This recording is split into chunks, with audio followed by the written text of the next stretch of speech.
Olá, eu sou Suzana Starling e esse é meu último vídeo do ano de 2025. Eu quero aproveitar para desejar a vocês um surpreendente ano de 2026, que o universo nos surpreenda positivamente. Então já emano aqui meus lindos votos a vocês, minhas boas vibrações, a cada um de vocês que está aí me assistindo.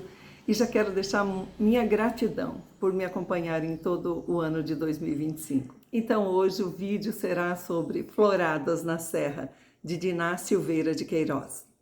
Este livro foi lançado em 1939. A Diná nasceu em 1911 e faleceu em 1982. Então ela tinha apenas 28 anos quando lançou esse livro. E foi assim um boom na ocasião. Ela despertou a atenção de muita gente boa. Dentro de um mês, este livro teve a sua edição esgotada. Então ele se tornou rapidamente um best-seller. Foi adaptado para cinema, para teatro, estrelado por Cacilda Becker, Jardel Filho. Então, assim, logo de cara, na sua primeira publicação, a Diná teve seu reconhecimento. Ela era rodeada por intelectuais. A sua família era de pessoas, assim, muito leitoras, muitos escritores. O seu próprio pai, Alarico Silveira, é o autor da Enciclopédia Brasileira. Ela tem irmã contista, a sua prima é Raquel de Queiroz. Outros primos e tios são todos ligados a esse universo literário.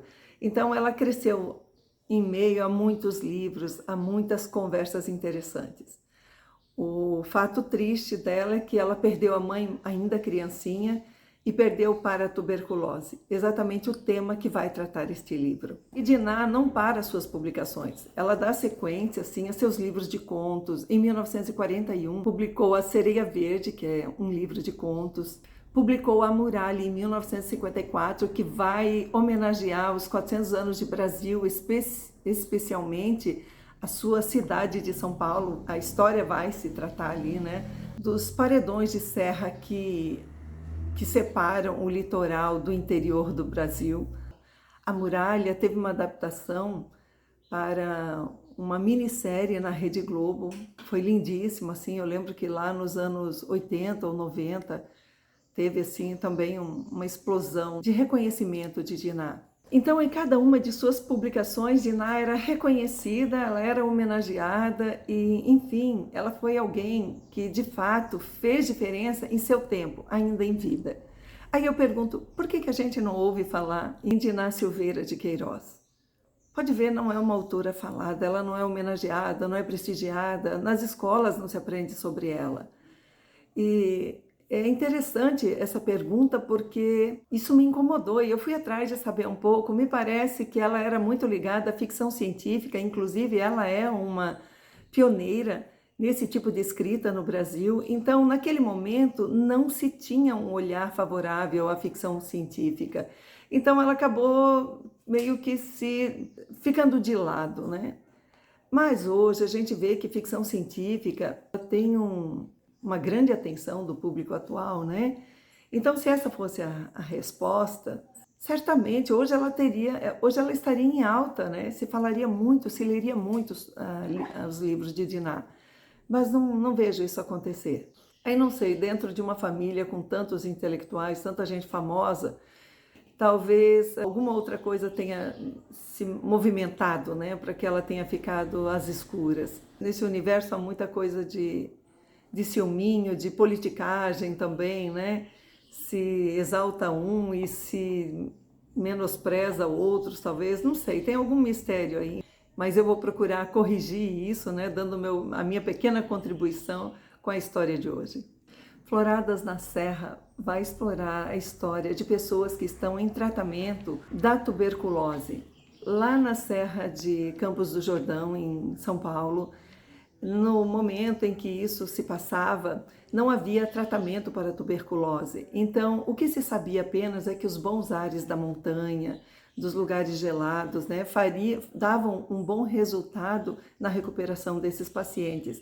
Então, Floradas na Serra vai ser isso, vai tratar disso, de 4 moças que estão em tratamento da tuberculose, em uma espécie de pensão, mas uma pensão de bom padrão. Então elas são muito cuidadas, muito bem cuidadas pela dona ali, E o médico vem constantemente averiguar a sua saúde, enfim, vem dando suas recomendações, vem fazendo todo o tratamento que na época era possível fazer.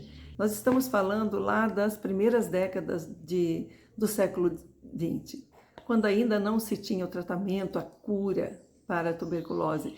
O tratamento, os primeiros resultados assim para a tuberculose começa lá nos anos de 1940, 1950 e vai tendo uma progressão. Então, essa história se passa antes desse período.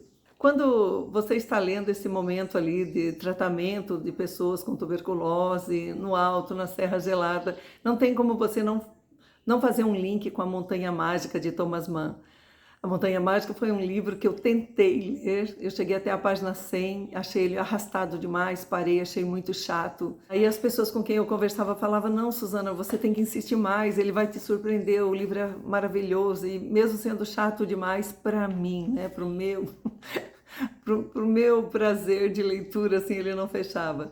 Aí eu fui lá, comecei de novo, fui até a página 200, mas assim, cheia de força, cheia de vontade, e não consegui. Da página 200 eu não passei. Mas muito do que eu li aqui em Floradas da Serra me remeteu à história de Thomas Mann, né? Por conta desses ares na montanha e de pessoas tuberculosas sendo tratadas.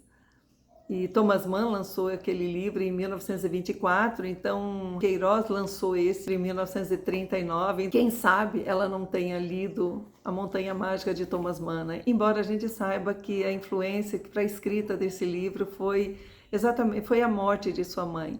É contado, inclusive, em algumas coisas que eu assisti no YouTube, alguns vídeos dela, fala-se durante o processo da escrita deste livro, a tia-avó dela ter surpreendido chorando, né, no momento da escrita, porque aquilo trazia a memória da sua mãe, que faleceu em decorrência da tuberculose. Então, assim, claro que um autor ele não tem inspiração em um único foco, né? São muitas coisas que envolvem o sentimento, a emoção de um autor, e ele vai colocando no papel ali que todas as coisas, toda aquela teia, aquela trama que passa em sua mente, né, em suas emoções, enfim. Mas vamos lá para a história. Então, das 4 moças internadas nesse pensionato, elas todas com o problema da tuberculose estão sendo muito bem tratadas ali, mas a principal é a Elsa. Ela está em torno dos 19 anos de idade, é a única filha de um casal, é ela e um irmão, na verdade, mas aí, assim, a mãe cheia de dedos com ela, foi toda chorosa deixar ela nessa pensão, sofrendo, assim, pelo afastamento, né? Mas, enfim, elas têm que ficar nesse isolamento. Então, Elsa fica ali com essas outras 3 moças, companheiras de convivência, e Elsa é noiva de um rapaz que está lá na Inglaterra. Então ele tem eu não lembro exatamente se ele está estudando lá, me parece que sim. E ela fica se correspondendo com ele através de cartas, e ela conta que ela está num passeio maravilhoso, ela não conta sobre a tuberculose para ele, ela tem vergonha, tem medo também do que ele vai pensar, né, dela tendo essa doença tão grave. Na verdade, todos procuravam esconder ali, né, você vai lendo isso, embora seja uma doença que deixa muito visível que ele está com esta doença, especialmente por estarem ali na serra, né? Então, ver aquela pessoa pálida, com pouco ânimo, com pouca força, eles já conseguiam entender que era mais um paciente que estava sendo tratado ali. Mas no que eles podiam esconder, eles escondiam, tinham vergonha, enfim. É muito triste pensar, né? Que a pessoa, além de doente, está com vergonha da sua doença. É duplamente triste isso. Bom, então a Elsa tratava da sua doença, cuidava do noivo à distância, né? Mandava suas cartas, mas assim, ela procurava dar um tom meio de afastamento, assim, porque ela já estava se apaixonando por um outro moço ali na Serra, Flávio, que é um pintor e também doente, né? Que estava em tratamento, e então o coração dela acaba sendo assim, capturado por esse Flávio. E toda a história vai se processar nesse universo, né, do tratamento da doença, de alguém que está comprometida com um outro homem e se apaixona então por uma nova pessoa. Nós vamos descobrindo então todas as nuances dos sentimentos dessa Elsa. E aí tem muito mais do que isso que eu falei, eu estou falando apenas da trama central, né? e a gente vai descobrir, além dos encantos da Serra de Campos do Jordão, a gente vai descobrir também os encantos da escrita de Diná Silveira de Queiroz, que é de uma beleza absurda, que é encantadora. Ela escreve de um jeito surpreendente. Eu ficava pensando, meu Deus, essa mulher quando escrevia isso tinha apenas 28 anos, então você vai se surpreender também quando você mesmo tiver a oportunidade de fazer essa leitura. E eu o convido para isso. Se você já conheceu essa história, comente aqui por gentileza, faça seus comentários a respeito da autora, se você já a conhece. E eu agradeço a sua atenção mais uma vez e aguardo você na próxima semana com uma nova resenha. Um grande beijo e até lá. Feliz 2026!